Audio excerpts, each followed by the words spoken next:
fox season, and I actually just bumped 2 fox walking in here. I was a little late because my truck wouldn't start, of all things. But I bumped 2. I'm gonna see if I can call one in. You know, it's a big, expansive area.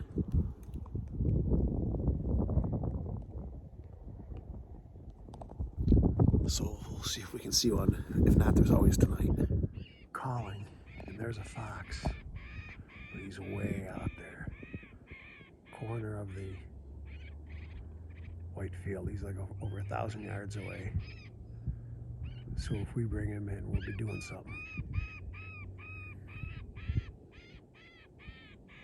Let's see what happens. I'm gonna shut this off. See what he does. Well, that fox did not approach.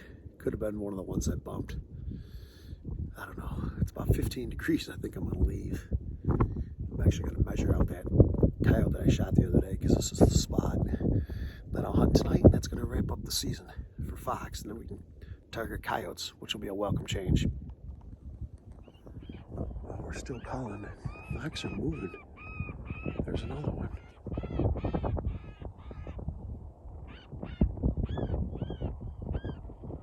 We'll see what happens here. Well, folks, I'm sorry this wasn't on film because I'm using my Howa 1500 and 223, but I've seen 5 fox this morning out here in 14 degrees. I'm freezing. In fact, my hands are cold doing this, but anyhow, I just cracked one. I'll get the distance here in a minute. Nice prime red on the last day, so you can't argue with that, except for the cold. Get her done. Once again, I'm sorry for no video, but you can see I'm sitting here playing gray squirrel distress, and then down in the corner I saw one coming. You just make them out there to the right of that dark spot. Prime red. Last day, so that's sort of fun.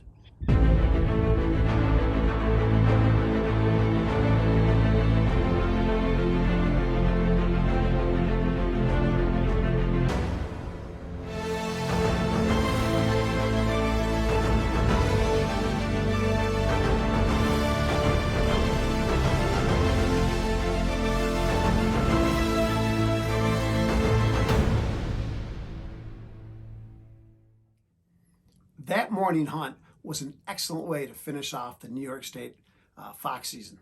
But I really wasn't quite done because I could hunt up till midnight that evening. I made the decision to travel about an hour and a half to the east to one of my favorite areas. The problem was when I got there, it wasn't that good.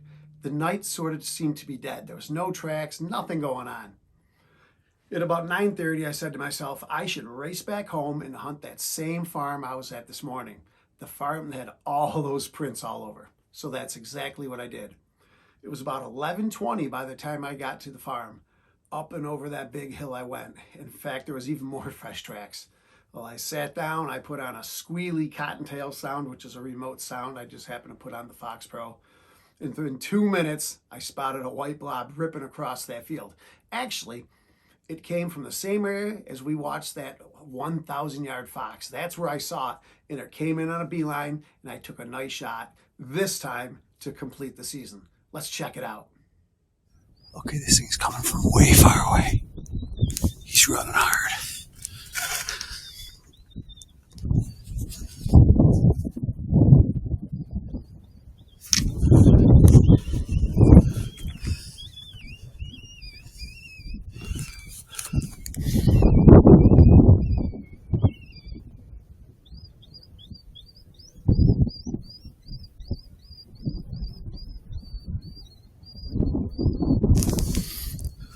Of course, now I don't see it.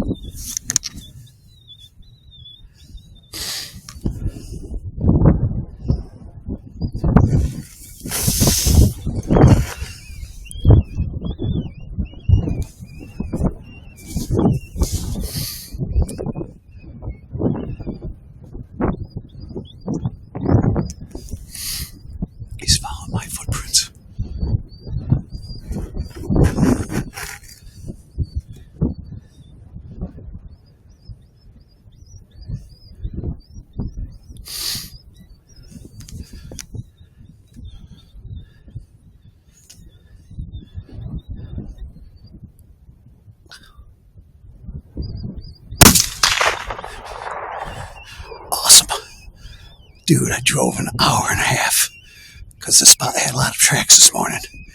And within the first 30 seconds, I crack one. That's what I'm talking about. That's going to end the season. I'm stoked.